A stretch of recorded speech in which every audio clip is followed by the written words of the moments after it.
앞에 옆에 서로를 향해서 격려하고 축복하겠습니다. 사랑합니다. 축복합니다. 은혜 받으시기를 바랍니다. 다시 한번 기도하시겠습니다. 하나님 아버지, 은혜를 감사합니다. 하나님께서 우리 글로리아 찬양대를 사랑하여 주시옵시고 하나님을 찬양하기를 기뻐하는 하나님의 귀하신 백성들 하나님 앞에 나와서 경배와 찬양 올릴 수 있게 하여 주니 주여 감사함을 드리옵나이다.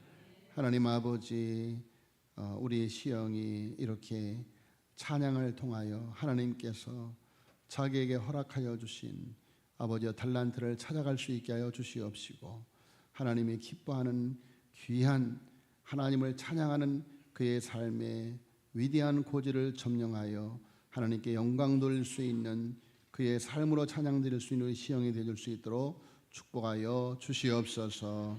하나님, 우리 찬양대를 축복하여 주시옵시고 하나님을 찬양 올리기에 부족함이 없도록 저들의 삶에 찬양의 은혜가, 감사의 은혜가 넘치게 하여 주시옵소서. 오늘도 아버지의 귀하신 말씀을 기다립니다. 임하셔서 오늘도 위로부터 나르시는 안식의 말씀, 평화의 말씀, 생명의 말씀 허락하여 주시옵소서.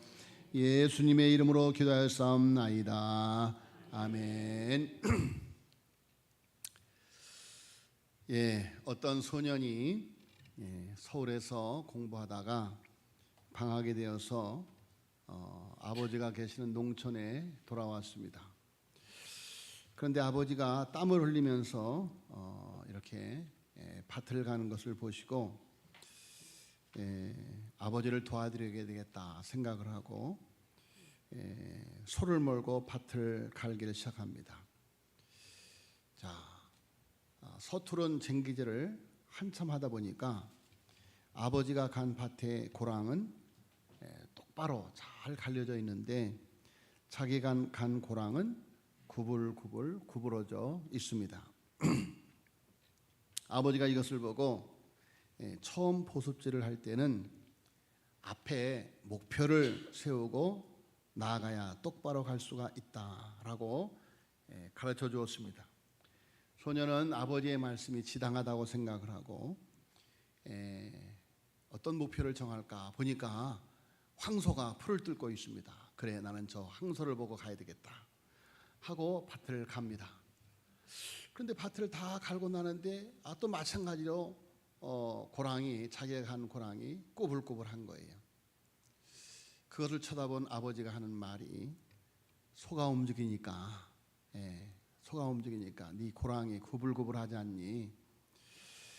움직이지 않는 것에 목표를 두어라. 움직이지 않는 것에 목표를 두어라. 그 소년이 앞에 우뚝 솟은 포플라 나무에 목표를 두고 밭을 갑니다. 그랬더니 비로소 똑바로 갈 수가 있었습니다.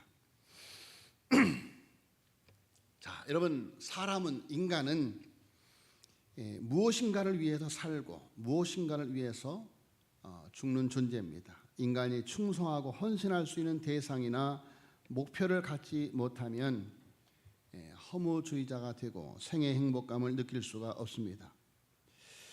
나의 생명과 정열을 다 바칠 수 있는 목표나 신념을 가질 때 우리는 생의 충실감과 삶의 보람을 느낄 수가 있는 것입니다. 자, 여러분, 하나님께서 우리에게 주신 하나님이 지으신 목적이 있어요. 하나님이 우리를 지으신 목적. 여러분, 그 목적을 위해 하나님께서 우리를 지으셨어요. 그래서 하나님께서 인간을 창조하실 때부터 우리의 마음속에 부여한 것이 있습니다. 그것이 무엇이냐? 바로 하나님의 영광, 하나님의 뜻을 따라 살아가는 삶인 것입니다. 자, 사람이 하나님 없이 살아간다는 것은 목표나 방향이 없이 여행하는 것과 같습니다. 우리의 귀중한 생명이 삶의 목표로서의 하나님이 주신 사명과 만날 때 우리의 삶은 더욱더 빛나고 하나님께 영광스러운 존재로 서게 되는 것입니다. 자, 여러분, 여러분의 삶의 목표는 무엇입니까? 여러분, 우리들의 삶의 목표는 오늘 본 말씀에 나타난 사도 바울의 삶의 목표와 같다, 그렇게 생각을 합니다. 자, 그리스도인이 바르게 달리기 위해서는 영원한 표대가 되시는 그리스도께 시선을 두는 것이고 하나님께서 주시는 상을 소망해야 된다. 그래서 위에서 부르신 부름의 상. 자, 여러분, 요즘 이렇게 파리 올림픽이 한창입니다. 그래서 올림픽에 출전하는 것만도 영광이고 또 더더군다나 그곳에서 메달을 딴다는 것은, 또 그 중에서도 금메달을 딴다는 것은 그야말로 그의 일생의 자랑이고 가문의 영광이 아닐 수가 없죠. 자, 여러분, 우리도 이 땅에서 우리 각자의 부름의 상을 향해서 달려가기를 마친 후에 하나님 나라에 입성하게 되면 천사들이 나팔을 불고 우리의 이름을 부릅니다. 그러면 우리는 하나님이 계신 곳 하늘나라 시상대에서 하나님께서 주시는 상, 의의 면류관을 받게 될 줄로 믿습니다. 의의 면류관. 여러분, 우리는 오늘 본 말씀에 나타나는 사도 바울의 성도들의 삶을 경주장에 선 선수로 비유를 하고 있습니다. 여러분, 우리는 올림픽에 출전한 선수들 그 이상으로 영적인 경주장에 선 위대한 하나님의 경주자인 줄로 믿습니다. 자, 여러분, 이번 하계 올림픽에 48년 만에 최소 인원인 선수 144명을 내보낸 대한민국 선수단이 2024년 파리 올림픽에서 기가 막힌 반등으로 최고의 성과를 내고 있습니다. 우리나라가 올림픽에 가서 최고 많이 딴 금메달 개수가 13개인데 벌써 13개를 땄어요. 이제 그 기록을 경신하게 되었습니다. 자, 여러분, 우리나라 선수를 최소로 그래서 파송하면서 최약체다라고 선수단을 평가를 해서 금메달 목표를 5개를 잡았어요. 5개. 그런데 지금 몇 개라고요? 13개. 예. 또 하나 땄습니까? 아직 모르겠는데 13개를 땄어요. 이제 금방 이제 하나가 추가됩니다. 어저께 밤, 오늘 새벽이죠. 새벽 2시에 우상혁 높이뛰기 선수가 이제 우리나라 최초로 그야말로 육상에서 올림픽 메달을 목표로 하고 섰습니다. 그런데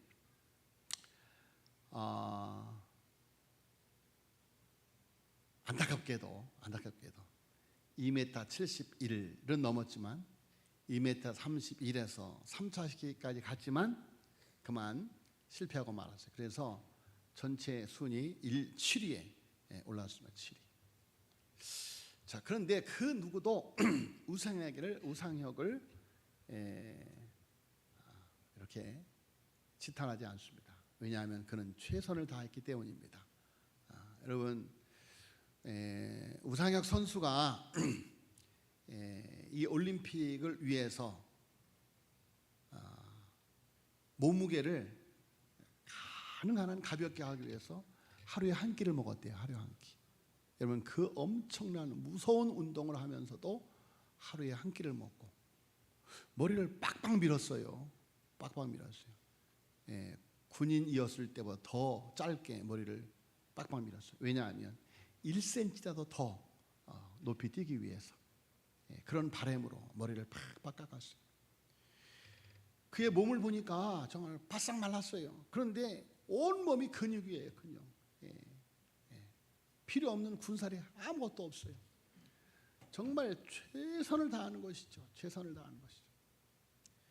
모든 국민은 우상혁의 마음에, 우상혁을 향한 마음에 금메달을 이미 수여한 줄로 믿습니다.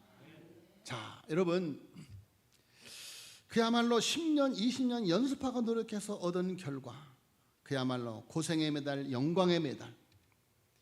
자, 우리 그리스도인들 역시 이렇게 영적인 경주장에 섰는데 정말 최선을 다하면 되는 거예요. 내게 주어진 삶에 최선을 다하면 되는 거예요. 자, 사도 바울은 믿음의 사람들을 영적 경기장의 경주자로 비유하면서 썩지 아니할 멸관을 얻으라고 말하고 있습니다. 고린도전서 9장 24절 25절 보니까 운동장에서 다름질하는 자들이 다 달아날지라도 오직 상 얻는 자는 하나인 줄을 너희가 알지 못하느냐. 너희도 얻도록 이와 같이 다름질하라. 이기기를 다투는 자마다 모든 일에 절제하나니 저희는 썩을 멸류관을 얻고자 하되 우리는 썩지 아니할 것을 얻고자 하노라. 아멘. 자, 여러분, 올림픽의 메달, 금메달이 됐던 은메달이 됐던 동메달이 됐던 얼마나 찬란히 빛이 나는 메달입니까? 그런데 이번에 파리올림픽에서 받은 메달이 조금 문제가 있나 봐요. 벌써 색깔이 바래가 가고 있대요. 색깔이 바래가고 있대요. 자, 여러분, 세상에서 받는 메달은 결국은 쇠할 영광이고 썩을 멸류관이다. 성경은 저희는 썩을 멸류관을 얻고자 그렇게 절제하고 그렇게 노력하는데 우리는 썩지 아니할 것을 얻고자 하노라. 아멘. 썩지 아니할 것, 영원히 빛나는 영광스러운 멸류관. 디모데후서 4장 7절에 보니까 내가 선한 싸움을 싸우고 나의 달려갈 길을 마치고 믿음을 지켰으니 이제 후로는 나를 위하여 의의 멸류관이 예비되었으므로 주 곧 의로우신 재판장의 그날에 내게 주실 것이니 내게만 아니라 주의 나타나심을 사모하는 모든 자에게니라. 아멘. 여러분, 세상의 심판은 오심을 해요. 오심.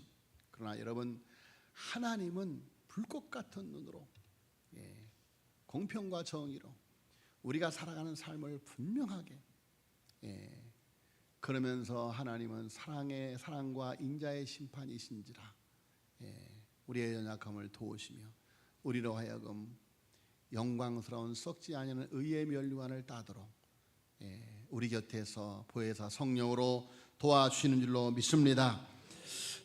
자, 여러분, 본문 말씀 12절로 14절에 보면 내가라는 표현을 사용합니다. 12절에 내가 이미 얻었다함도 아니요 이렇게 말하고 있습니다. 그리고 오직 내가 그리스도 예수께 잡힌 바 된 것을 잡으려고 달려가노라. 형제들아, 나는 아직 내가 잡은 줄로 여기지 아니하고 이렇게 내가라는 말을 사용하고 있습니다. 그러니까 바울 개인의 다짐이라고 할 수 있습니다. 그런데 15절부터는 우리 너희라는 단어를 사용하고 있습니다. 15절에 그러므로 누구든지 우리 온전히 이룬 자들은 이렇게 생각할지니 17절에 형제들아 너희는 자, 그래서 15절부터는 우리 너희라는 단어를 사용합니다. 사도 바울 자신이 이렇게 살았으니 너희도 우리도 이렇게 살아라 라고 말하고 있는 것입니다. 자, 여러분 17절에 형제들아 너희는 함께 나를 본받으라. 그리고 너희가 우리를 본받은 것처럼 그와 같이 행하는 자들을 눈여겨보라 라고 말씀합니다. 자, 여러분, 바울이 바라보았던 목표가 무엇입니까? 바울이 바라보았던 목표, 우리가 사도들을 본받은 것이 무엇입니까? 너희가 우리를 본받은 것처럼. 여러분, 우리들도 사도들을 본받은 예수님의 제자들인 줄로 믿습니다. 우리가 사도들을 본받은 것이 무엇이냐? 우리의 다음 세대, 우리의 자녀 세대와 함께 지향해야 할 목표가 무엇이냐? 그런 말씀입니다. 12절에 이렇게 말합니다. 내가 이미 얻었다함도 아니요 온전히 이루었다함도 아니라 오직 내가 그리스도 예수께 잡힌 바 된 그것을 잡으려고 달려가노라. 사도 바울의 목표, 그것은 그리스도 예수께 잡힌 것입니다. 그리스도 예수께 잡힌 것. 여러분, 우리들도 그리스도 예수께 잡힌 하나님의 백성된 줄로 믿습니다. 자, 여러분, 바울은 자기의 현재 영적 상태를 이야기합니다. 바울은 자기의 영적 상태를 지금도 그리스도를 향하여 달려가는 여정이라고 말하는데, 그러면서 12절에 바울의 여정에 보이지 아니하는 엄청난 영적 능력을 말하고 있는데, 그것은 오직 내가 그리스도 예수께 잡힌 바 되었다라고 말하고 있습니다. 오직 내가 그리스도 예수께 잡혔다. 그것이 사도 바울의 능력이었던 것입니다. 바울은 다메섹 도상에서 부활의 예수님을 만났습니다. 사도행전 9장 4절 5절에 보니까 땅에 엎드려져 들음에 소리가 있어 이르시되 사울아 사울아 내가 어찌하여 나를 박해하느냐 하시거늘 대답하되 주여 누구시니까 이르시되 나는 내가 박해하는 예수라. 자, 여러분, 사도 바울은 예수님께 붙들렸어요. 그야말로 벼락을 맞아서 죽을 수밖에 없는 그런 죄인, 예수님을 십자가에 못 박는 일에 앞장서고 스데반을 돌에 맞는 일에 앞장서고 예수님의 제자들을 잔멸하는 일에 앞장서는 사울, 하나님이 그를 찾아오셨습니다. 그를 찾아오셨어요. 그리고 그를 구원하였습니다.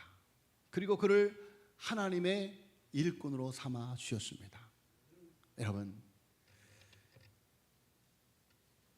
사울은 다메섹 도상에서 큰 충격을 받았어요.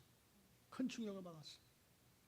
죄인 중에 괴수와 같은 나를 주님이 사랑하여 주시는구나. 예수님의 사랑에 붙들린 줄로 믿습니다.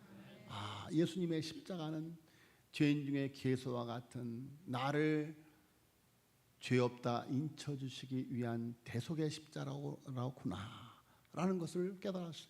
그래서 그 십자가의 신앙, 십자가의 복음의 신앙, 사랑에 붙들렸어요. 사랑에 붙들렸어요. 자, 여러분, 사도 바울은 그 사랑에 붙들려서 나는 사랑의 빚을 졌다. 빚을 졌다. 헬라인이나 이방인이나 유대인이나 모든 사람들에게 나는 빚을 졌다. 살든지 죽든지 살든지 주님을 위해서 살아간다. 자, 바울이 3차 선교 여행을 마치고 예루살렘 교회를 섬기기 위해서 올라갔다가 그곳에서 체포됩니다. 그의 목숨이 경각에 달려 있습니다. 그런데 그는 체포된 상태에서 유대인들을 향하여 증언합니다. 또한 아그리빠 왕 앞에서도 증언합니다. 바울의 증언, 그것은 내가 만난 예수였습니다. 바울이 만난 예수. 나는 예수님께 붙들렸다. 예수님의 사랑에 붙들렸다. 복음에 붙들렸다. 바울은 주 예수를 벗어날 수가 없었습니다. 바울은 그리스도 예수의 이름을 이방인과 임금들과 이스라엘 자손들에게 전하기 위해서 택함을 받은 그리스도 예수의 그릇이었습니다. 자, 바울은 예수를 만나고 예수께 잡혔습니다.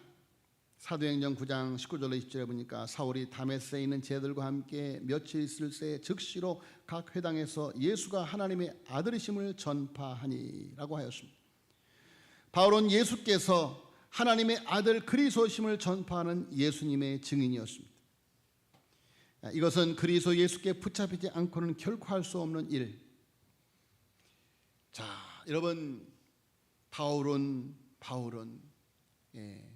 예수님께 붙들렸다.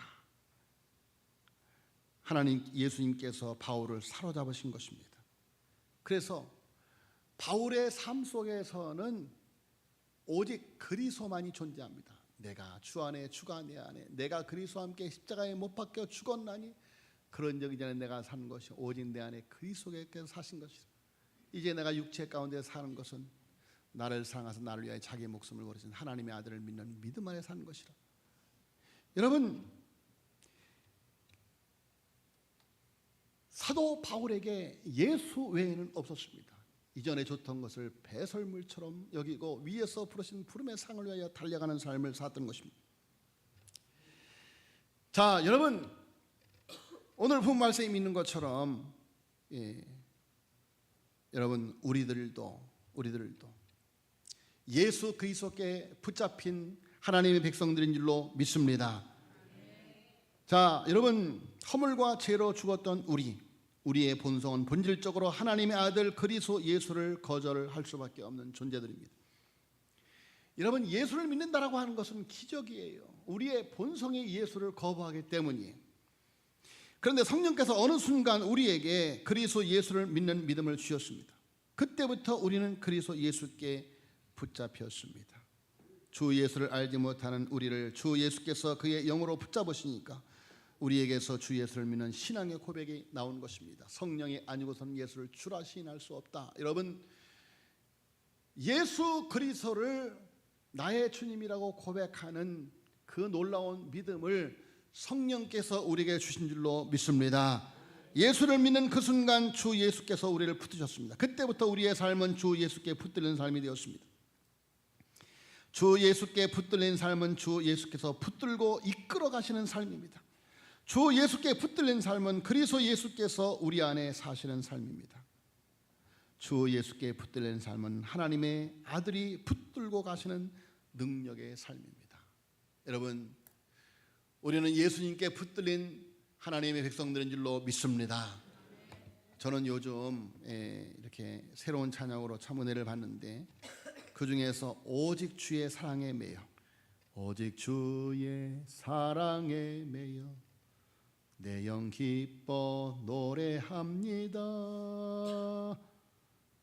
이 소망의 언덕 기쁨의 땅에서 주께 사랑 드립니다. 오직 주의 임재 안에 갇혀 내 영 기뻐 찬양합니다.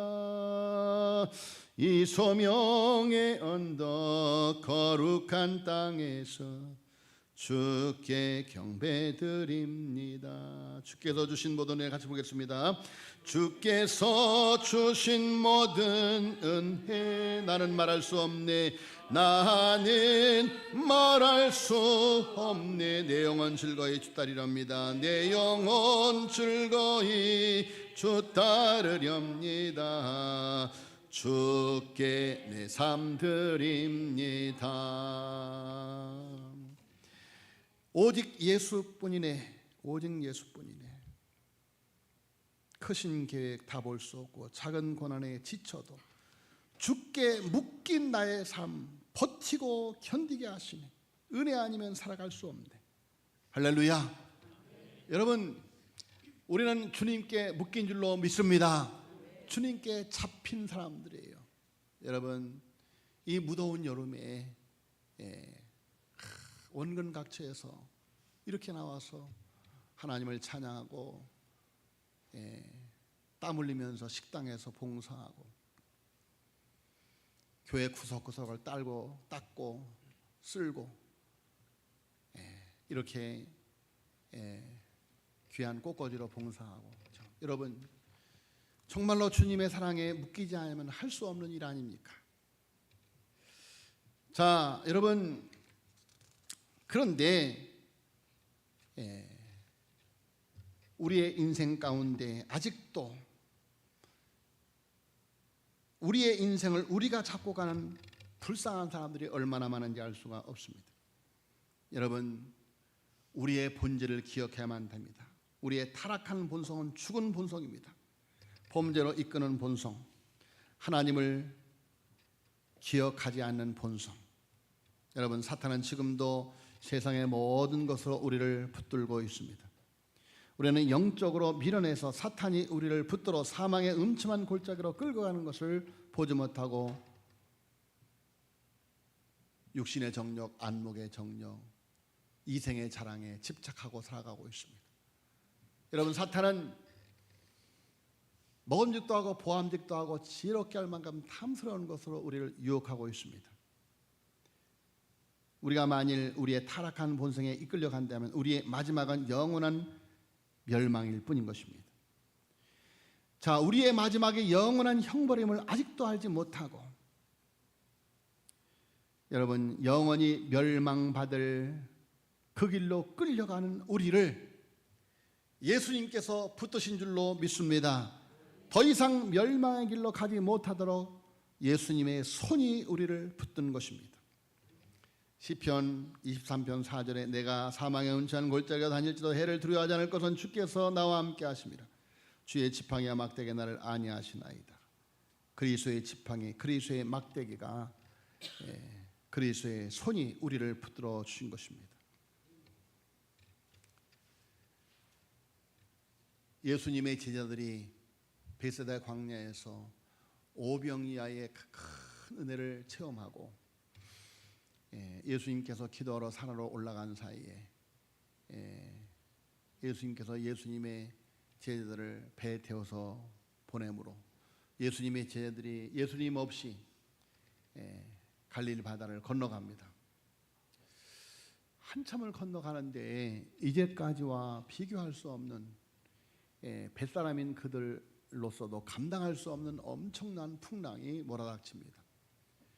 자, 배에 익숙한 그들은 열심히 이제 배를 그 풍랑을 이겨나가도록 노를 졌지만 그야말로 절체절명 이제 그들은 바닷속에 빠져 죽게 되었습니다. 자, 그런데 그들과 같이 있지 않을 줄 알았던 예수님께서 그 풍랑을 밟고 바다를 밟고 그들을 찾아오셨습니다. 너무도 급박하니까 예수님께서 바다를 밟고 파도를 밟고 찾아오신 것입니다. 자, 기진맥진 탈진할 대로 탈진해 있는 모든 것을 포기한 그들 앞에 갑자기 나타난 예수님을 보고 그들은 유령이라고 소리를 지릅니다. 그런데 예수님께서 나니 안심하라 라고 하니까 베드로가 뭐라고 말하니까 만일 주시어든 나를 명하여 주께로 오라 하소서 라고 말합니다. 그러니까 예수님께서 오라. 자, 베드로가 놀랍게도 예수님을 바라보면서 철퍽철퍽 바다 위를 걸어갑니다. 그런데 몰아치는 파도에 그만 예수님을 향했던 시선이 파도를 향할 때 그는 바닷속으로 빠져 들어갑니다. 자, 여러분, 그야말로 절체절명의 순간 예수님께서 손을 내밀어서 베드로의 손을 붙잡아 올립니다. 뭐라고 말합니까? 마태복음 14장 31절에 예수께서 즉시 손을 내밀어 그를 붙잡으시며 이르시되 믿음이 작은 자 왜 의심하였느냐. 자, 여러분, 예수님 베드로의 손을 붙잡고 함께 배에 오르셨습니다. 그때 갑자기 배는 평온을 찾았고 바다도 잔잔해졌습니다. 그때 배에 있는 사람들이 뭐라고 말하였습니까? 진실로 하나님의 아들이십니다. 자, 여러분, 베드로의 손을 붙잡으신 분이 바로 하나님의 아들이고 하나님의 아들이 베드로의 손을 잡으신 것처럼 하나님의 아들이 베드로의 손을 잡으셨으니 어떤 풍랑과 물결도 바다도 주 예수의 손에서 베드로를 빼앗을 수 없었는데 그 예수님께서 우리들을 붙들고 계심을 믿으시기를 예수님으로 축복합니다. 여러분, 저도 저의 삶 속에서 마치 베드로와 같이 세상이라고 하는 바닷속의 풍랑에 쓸려 들어가는 상황을 많이 맞이하였습니다. 그러나 그때마다 그 순간마다 예수님께서 손을 내밀어 저를 잡아 올린 줄로 믿습니다. 자, 여러분, 오늘 여러분을 붙들고 계시는 주 예수 그리스도를 믿으시기를 예수님으로 축복합니다. 자, 오늘 오직 내가 그리스도 예수께 잡힌 바 된 그것을 잡으려고 달려간다. 자, 여러분, 오늘 이 말씀을 많이 묵상을 했습니다. 오직 내가 그리스도 예수께 잡힌 바 된 그것을 잡으려고 달려간다. 자, 여러분, 지금 사도 바울이 고백하는 내가 그리스도 예수께 잡힌 바 된 그것을 잡으려고 달려간다는 의미가 무엇입니까? 그것은 그리스도 예수께서 사도 바울을 잡으신 이유가 무엇입니까? 그것은 사랑이고 그것은 사도 바울을 구원하시기 위한 하나님의 예수님의 뜻인 줄로 믿습니다. 그래서 예수께 잡힌 바 된 것은 사랑이고 구원이에요. 바울은 다메섹 도상에서 그리스도를 통한 회심 사건 이후로 그리스도께서 자신을 부르시고 잡으신 목적, 곧 구원의 완성을 위해서 그리스도를 향한 계속적인 소망의 전진을 하고 있는 것입니다. 나를 잡아주신 그 사랑을 잡으려고. 도대체 주님이 내가 뭐라고, 그 십자가의 사랑으로 나를 잡아주셨단 말인가. 그래서 사도 바울은 그 사랑에 깊이 빠져들고 싶은 것입니다. 그래서 신랑 되신 예수님의 신부로서 어린 양 혼인잔치에 참여하기 위해 기쁨으로 달려가는 것입니다. 어저께 결혼식을 했어요. 세상에서 가장 잘생긴 신랑과 세상에서 가장 예쁜 신부가 결혼식을 했습니다. 얼마나 아름다운지. 자, 여러분, 신랑과 신부의 얼굴에서 꿀이 뚝뚝 떨어집니다. 어떤 분이 옆에서 있다 그래요. 아들 낳겠다. 신랑이 저렇게 웃으면 아들 낳는데요. 누가 옆에서 그런 말. 우리 강은유 권사님 그러신 것 같아요. 자, 여러분, 정말 우리가 그들이 사랑하기 때문에 그 결혼식을 얼마나 소망했겠어요. 자, 여러분, 우리도 신랑 되시는 예수님을 사랑하는 그리스도의 신부인 줄로 믿습니다. 그래서 어린 양 혼인잔치를 소망하면서 기쁨으로 신랑 되신 예수 그리스도를 바라보면서 신랑 되신 예수 그리스도가 걸어가셨던 그 길을 우리가 걸어가는 것입니다. 자, 위에서 부르신 부름의 상, 천국을 상속받는 구원의 완성을 위해 달려가는 것입니다. 천국을 상속받는. 자, 여러분, 모르겠습니다. 제가 건강하니까 그런지 모르겠는데, 이제 노쇠하셔서 세상 떠나갈 날이 가까우신 분들을 바라보면서 저 집사님이, 저 권사님이 지금 자기가 하나님 나라 갈 날이 가까웠음을 알고 정말 두근거리는 마음으로 그 나라를 기다리면 얼마나 좋을까, 그런 생각을 합니다. 그리고 주님 앞에 섰을 때 잘했다 칭찬받을 수 있도록 남은 생에 정말 하나님 나라를 상속받기에 부끄러움이 없는 남은 시간의 삶을 살아가셨으면 얼마나 좋을까, 그런 생각을 합니다. 자, 여러분, 사도 바울은 썩을 세상 것, 세상 면류관을 배설물처럼 여기고 오직 위에서 부르신 부름의 상 의의 면류관을 바라보고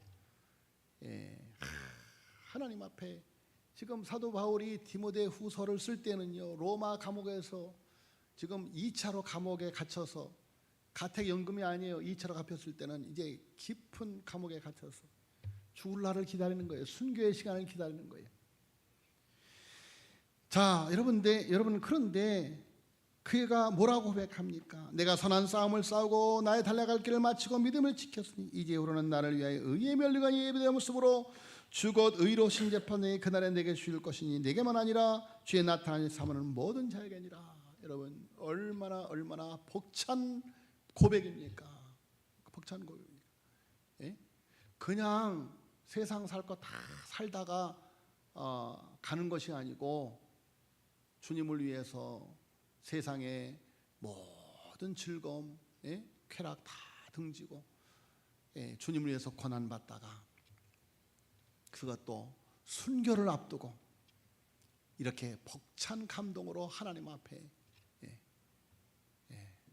고백을 하고 있는 거예요. 여러분, 주님 앞에 설 날이 가까울 때 우리도 이런 고백을 하게 되어지기를 예수님으로 축복합니다.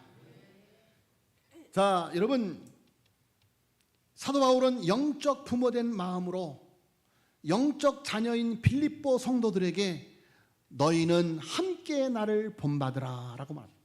영적 부모된 나와 같이 나와 함께 그리스도 예수께 잡힌바된 그것을 잡으려고 함께 달려가자라고 말합니다. 삼도교는 2024년 은혜의 70년을 소망하면서 부모 세대와 자녀 세대, 기성세대와 다음 세대가 함께 이어갈 70년을 바라보고 있습니다. 바라보아야 할 목표는 함께 예수께로 가는 것입니다. 함께 갑시다. 예수께로. 허물과 죄로 죽었던 우리가 십자가의 사랑에, 예수님의 사랑에 붙잡혀서 하나님의 은혜로 구원받았듯이 십자가의 사랑으로 우리를 붙잡으신 손으로 지금부터 영원토록 우리의 손을 붙들고 계시듯이 위에서 부르신 부름의 상 천국의 상속자가 되었듯이 우리의 자녀들도 우리와 같이 오직 내가 그리스도 예수께 잡힌바된 그것으로 잡으려고 달려가노라는 함께 예수께 잡힌바된 목표를 향하여 달려가게 되기를 예수님으로 축복합니다. 광야와 같은 인생길을 살아가는 우리에게 곳곳에 다가오는 유혹의 손길이 있습니다. 그러나 주를 믿는 우리들은 오직 주만 바라보며 좌로나 우로나 치우치지 말고 표태를 향하여 오직 성경이라는 그릇만 바라보며 오직 주님만 바라보는 주바라기가 되어서 자신이 목표한 일, 더 나아가 그리스도인들의 소명인 하나님 나라 확장에 초점을 맞추고 육신의 정욕, 안목의 정욕과 이성의 자랑이라는 유혹의 손길에 아랑곳하지 않고 다름질하면서 그 다름질이 끝나는 날 우리도 사도 바울처럼 내가 선한 싸움을 싸우고 나의 달려갈 길을 마치고 믿음을 지켰으니 이제로는 나를 위하여 의의 멸관이 예비되었으므로 주곧 의로우신 재판장이 그날에 내게 주실 것이니 내게만 아니라 주의 나라를 사모하는 모든 자 나의 자녀에게 도니라. 여러분, 저와 여러분 정말로